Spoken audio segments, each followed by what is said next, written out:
Welcome. In front of me is a HUAWEI P40, and today I'll show you how to add a photo to your contact.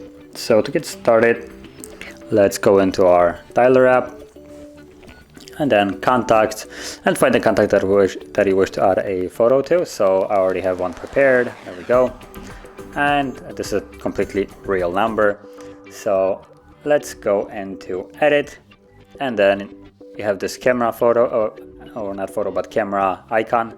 So you want to tap on that, and you have two options. You can either take a photo, so this will launch camera and then you can just capture the photo that you wish, or you can choose one from the gallery. So that's what I'm gonna do, where I have one prepared just for this. So there we go, we can tap on it, choose our photo, and then you can resize it a little bit so it fits better, and then tap on the check mark when you're satisfied, and there we go.